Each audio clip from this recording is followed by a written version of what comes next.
नमस्कार मित्रांनो, चर्चा विकासाची चॅनलमध्ये सर्वांचे स्वागत आहे। प्रधानमंत्री घरकुल योजनेसाठी ऑनलाइन अर्ज कसा करायचा याबद्दल संपूर्ण माहिती आपण आज या व्हिडिओमध्ये पाहणार आहोत। आता तुम्ही प्रधानमंत्री आवास योजना ग्रामीण टप्पा 2 साठी घरबसल्या ऑनलाइन अर्ज करून आपले नाव घरकुल यादीमध्ये समाविष्ट करू शकता। त्यामुळे हा व्हिडिओ शेवटपर्यंत बघा। अर्ज करण्यासाठी सर्वप्रथम तुम्हाला तुमच्या फोनमध्ये 2 ॲप इन्स्टॉल करावे लागणार आहेत। पहिले ॲप इन्स्टॉल करायचे आहे ते म्हणजे आधार फेस आरडी। हा लोगो पहा, हे भारत सरकारचे ॲप आहे, ते इन्स्टॉल करून घ्या। त्यानंतर दुसरे ॲप आहे आवास प्लस 2024, हे इन्स्टॉल करून घ्यायचे आहे। त्यानंतर ॲप ओपन करायचा आहे। त्यानंतर भाषा निवडून घ्यायची आहे आणि ज्या परमिशन मागेल त्याला परमिशन देऊन टाकायचे आहे। त्यानंतर त्या ठिकाणी सेल्फ सर्वे हा पर्याय निवडायचा आहे।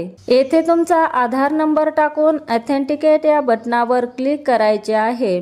ज्याचा आधार नंबर टाकलेला आहे त्याने त्याचा चेहरा या ठिकाणी स्कॅन करून घ्यायचा आहे। चेहरा सक्सेसफुली स्कॅन झालेला आहे, त्यामुळे येथे ओके या बटनावरती क्लिक करायचे आहे, म्हणजे आपली ई-केवायसी सक्सेसफुल झालेली आहे। आता इथे 4 अंकी एक पिन जनरेट करावा लागेल। त्यासाठी तुम्हाला वाटेल तो पिन तुम्ही तयार करू शकता। आधी वरती 4 अंक टाका व ते कन्फर्म करण्यासाठी खाली पुन्हा ते अंक टाकायचे आहेत आणि क्रिएट पिन या बटनावर क्लिक करायचे आहे। आता इथे सिलेक्ट लोकेशन हा पर्याय दिसतोय, तर तेथे राज्य सिलेक्ट करायचे आहे। त्यानंतर तुमचा जिल्हा सिलेक्ट करायचा आहे, तसेच तालुका सिलेक्ट करा। या ठिकाणी ग्रामपंचायत निवडून घ्या व त्यानंतर गावाचे नाव निवडून घ्यायचे आहे आणि खाली प्रोसीड या बटनावरती क्लिक करायचे आहे। आता अशा प्रकारे एक पेज तुमच्या समोर ओपन होणार आहे। या ठिकाणी एक नंबरचा पर्याय ऍड सर्वे या पर्यायावर क्लिक करायचे आहे। या ठिकाणी एक फॉर्म ओपन होईल। या फॉर्म मधील सर्व माहिती अचूक भरणे आवश्यक आहे। लाभार्थी नाव, आधार नंबर व जॉब कार्ड नंबर ही माहिती व्यवस्थित भरणे आवश्यक आहे। त्यानंतर लिंग व कॅटेगरी निवडून घेऊ। या ठिकाणी वय टाकून त्यानंतर वैवाहिक स्थिती निवडून घ्यायची आहे। वडिलांचे किंवा पतीचे नाव या ठिकाणी पर्याय निवडून घ्यायचे आहे। या ठिकाणी मोबाईल नंबर, शिक्षण, व्यवसाय निवडायचा आहे।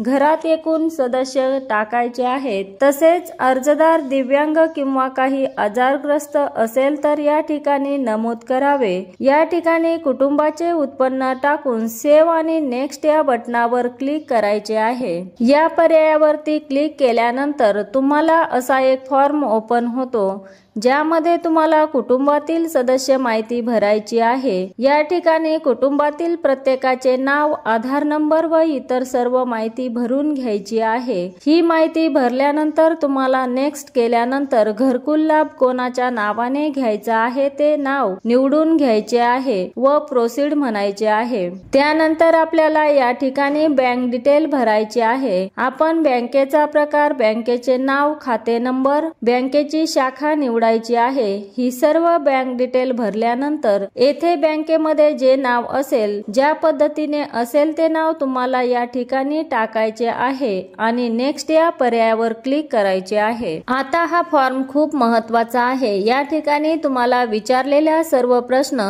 व्यवस्थित समजावून घेऊन माहिती भरायची आहे। पहिला प्रश्न हा घराची मालकी बद्दल आहे। या ठिकाणी स्वतःचे असेल तर ओन निवडू शकता आणि नसेल तर रेंटेड निवडा। त्यानंतर घराच्या भिंतीचा प्रकार व छताचा प्रकार पक्का आहे की कच्चा हे निवडून घ्या। हे निवडल्यानंतर नंबर ऑफ रूम्स मध्ये किती खोल्या आहेत हे टाकायचे आहे। या ठिकाणी एक असे टाकू शकतो। त्यानंतर टॉयलेट असेल तर हो म्हणा, नसेल तर नो म्हणा। कुटुंबाचा इन्कम कोणत्या पद्धतीने येतो ते निवडायचे आहे। यामध्ये उपलब्ध पर्यायातून योग्य तो पर्याय निवडा।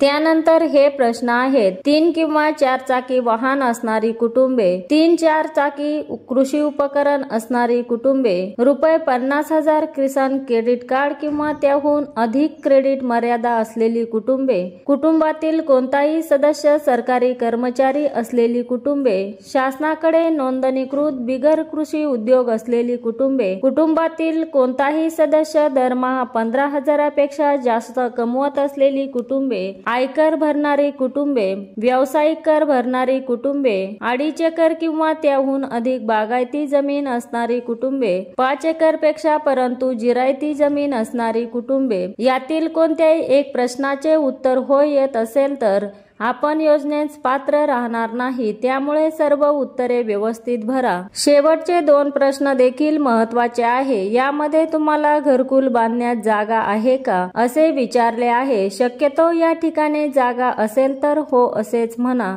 जागा नसेल तर नाही पण म्हणू शकता. आणि शेवटी तुम्हाला पहिल्यांदाच घरकुलाचा लाभ मिळतोय असे विचारण्यात आले आहे का, या ठिकाणी यस म्हणायचे आहे. त्यानंतर कच्च्या घराचा फोटो काढायचा आहे. फोटोवर क्लिक केल्यानंतर फोटो काढण्यासाठी कॅमेरा ओपन होईल, त्याचा फोटो काढा. फोटो काढल्यानंतर कॉर्पचा ऑप्शन येतो. फोटो व्यवस्थित कॉर्प करून तुम्ही या ठिकाणी रिमार्क टाकू शकता. सेव्ह अँड नेक्स्ट म्हणा. आता तुम्हाला ज्या ठिकाणी घर बांधायचे आहे त्या ठिकाणचा फोटो काढायचा आहे. त्याच्यावरती क्लिक करा. पुन्हा तुम्ही ज्या ठिकाणी घर बांधणार आहात त्याचा फोटो काढून कॉर्प करून रिमार्क करा. सेव्ह अँड नेक्स्ट यावर क्लिक करा. पुढील पेजवर तुम्हाला बांधकाम कामगार ट्रेनिंग पाहिजे का असेल तर हो म्हणा, नसेल तर शक्यतो नो म्हणा. तुम्हाला कोणत्या पद्धतीचे घर बांधायचे आहे त्याचा येथे सॅम्पल दाखवलेले आहेत. त्यापैकी कोणतेही एक सॅम्पल निवडू शकता. हा पर्याय निवडून प्रोसीड वरती क्लिक केल्यानंतर आपण केलेला संपूर्ण सर्वे या ठिकाणी दिसतो. पुन्हा प्रोसीड या बटनावरती क्लिक केल्यानंतर आपला सर्वे पूर्ण होतो. या ठिकाणावरून आपण आपला सर्वे अपलोड करू शकतो किंवा काही चुकले असेल तर डिलीट देखील करू शकतो. तुमचा सर्वे जर व्यवस्थित भरला गेला असेल तर अपलोड सर्वे वरती क्लिक करून तो अपलोड करून टाका. हा व्हिडिओ तुमच्या सर्व मित्रांना शेअर करा. आवडला असेल तर तुम्ही चॅनलला सबस्क्राईब करून ठेवा. तर मित्रांनो, पुन्हा भेटू अशाच एका नवीन व्हिडिओमध्ये.